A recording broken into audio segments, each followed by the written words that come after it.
할렐루야. 아멘. 심령이 가난한 자는 복이 있나니. 마태복음 5장 3절 말씀을 통해 함께 은혜를 나누고자 합니다. 예수님께서 이 땅에 오셔서 자기 백성에게 가장 먼저 해주신 말씀, 복을 주시겠다고 하십니다. 예수님께서 복을 주시는데 팔복을 주셨어요. 심령이 가난한 자는 복이 있나니 천국이 그들의 것이며, 애통하는 자는 복이 있나니 온유한 자는 복이 있나니, 의에 줄이고 목마른 자는 복이 있나니 긍휼히 여기는 자는 복이 있나니, 마음이 청결한 자는 복이 있나니 화평케 하는 자는 복이 있나니, 의를 위하여 박해를 받는 자는 복이 있나니. 이 팔복 말씀을 잘 들으면 복이 무엇인지 알게 되고 또한 복을 받게 됩니다. 다만 차이가 있다면 그 복이 내가 생각하는 복과 다르다는 것이죠. 창세기에는 복으로 시작하고 요한계시록은 복으로 끝납니다. 그렇다면 그 사이에 기록된 모든 내용도 결국 복에 대한 내용입니다. 이 성경을 바르게 이해하고 믿음으로 받아들이면 반드시 복을 받게 되죠. 그래서 복된 소식, 곧 복음이라고 합니다. 그런데 창세기를 자세히 보면 하나님께서 이미 복을 주셨어요. 반면 요한계시록에서는 내가 다시 복을 주시겠다고 하십니다. 하나님께서 복을 주셨는데 마지막에 다시 복을 주시겠다고 하는 것은 그 사이에 복을 잃어버렸다는 뜻이에요. 바로 선악과 사건입니다. 선악과 사건으로 인해 에덴 동산에서 쫓겨나게 되었어요.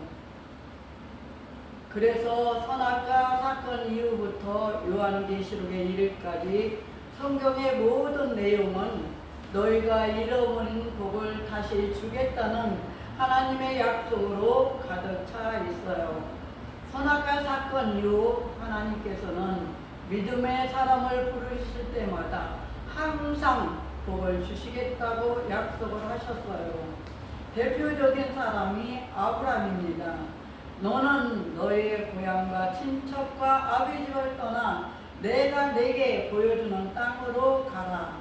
내가 너로 큰 민족을 이루고 내가 복을 주겠다. 하나님께서 자기 백성을 출애굽시키고 시내산에서 율법을 주셨습니다.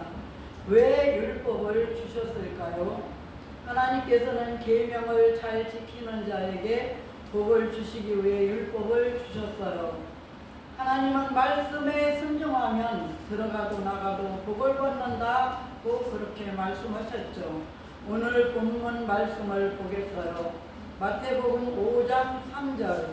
예수님께서 자기 백성에게 처음 하신 말이 바로 복에 대한 말씀이에요. 그런데 누가 복을 받습니까? 심령이 가난한 자가 복을 받는다고 말씀하십니다. 유대인들은 무엇을 해야 복을 받는다고 생각했습니까? 율법을 잘 지켜야 복을 받는다고 믿었어요. 그래서 율법에 흠이 없도록 철저히 지키고 노력을 했어요. 그런데 예수님께서 오셔서 첫 마디가 심령이 가난한 자는 복이 있다고 말씀하시죠. 그러면 심령이 가난한 사람은 누구일까요? 구약에는 다윗은 상한 심령을 주옵소서라고 고백을 했고, 이사야도 하나님께서 상하고 통회하는 심령을 기뻐하신다고 선포하므로 유대인들은 다들 알고 있었습니다. 오늘날에도 많은 사람들은 제가 하나님 앞에 죄인이고 늘 부족해요. 그래서 제가 심령이 가난한 사람입니다. 이렇게 생각들을 하고 있지만 성도 여러분 잘 들어보세요. 그것은 심령이 가난한 것이 아니라 자기 주제와 분수를 깨닫는 것이죠. 하나님 앞에서 자신을 바라보며 나는 자격이 없구나, 나는 죄인이구나, 나는 내세울 것이 없구나, 이렇게 고백하는 것은 귀한 신앙 고백입니다. 그러나 이것이 곧 심령이 가난한 것은 아닙니다. 심령이 가난한 사람은 하나님을 늘 찾는 사람이고 하나님께서 도와주지 않으면 살아갈 수 없기 때문에 하나님만 늘 의지하고 신뢰하고 바라보는 자. 그러나 이것도 심령이 가난하다는 뜻은 아닙니다. 성도는 마땅히 하나님을 찾아야 합니다. 하나님만이 우리의 소망이시고 피난처시며 방패가 되시기 때문이죠. 하나님이 없으면 우리는 살 수 없어요. 하나님이 가라 하면 가고 서라 하면 서는 것이 성도의 삶, 인생입니다. 그러나 하나님을 간절히 찾는다 해서 그것이 곧 심령이 가난하다는 것은 절대 아닙니다.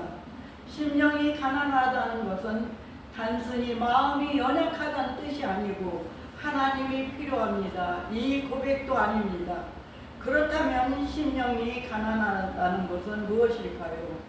성경에서 가난한 자는 나그네와 과부, 고아를 상징하는 표현입니다.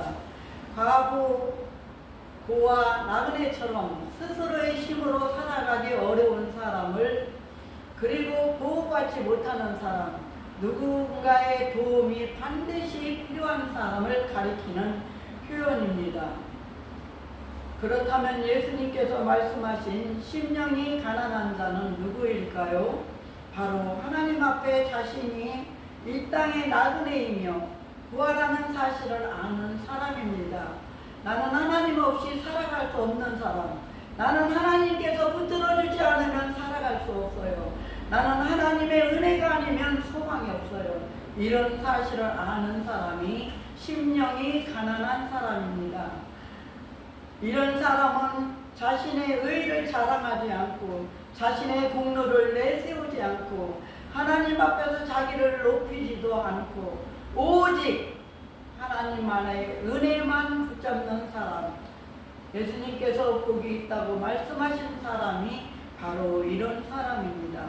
왜냐하면 천국은 자신의 의를 믿는 사람이 아니라 하나님 은혜를 의지하는 사람에게 주어지기 때문입니다. 그래서 예수님께서 말씀하십니다. 천국은 능력이 많은 사람이 가는 것이 아닙니다. 율법을 완벽하게 지킨 사람의 것도 아닙니다. 자신이 하나님 앞에서 하나님 없이는 아무것도 아니라는 사실을 인정하고 하나님 없이는 아무것도 할 수 없다는 것을 인정하고 하나님의 은혜를 붙드는 사람, 이런 사람이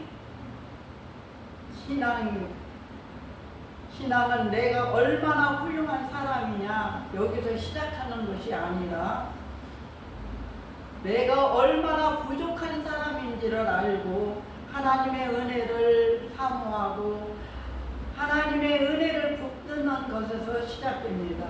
그러므로 우리는 날마다 하나님 앞에서 겸손해야 하며 나의 행함을 앞세우지 말고 하나님의 은혜를 자랑해야 합니다. 나를 의지하지 말고 하나님의 능력을 의지해야 하며 그럴 때 하나님께서는 나에게 천국을 허락하시고 하나님의 자녀로 살아가는 은혜를 베풀어 주십니다.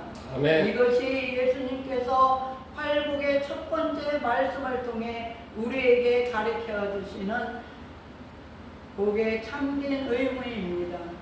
나는 심령이 가난한 자를 원한다. 그렇다면 심령이 가난한 사람은 어떤 사람일까요?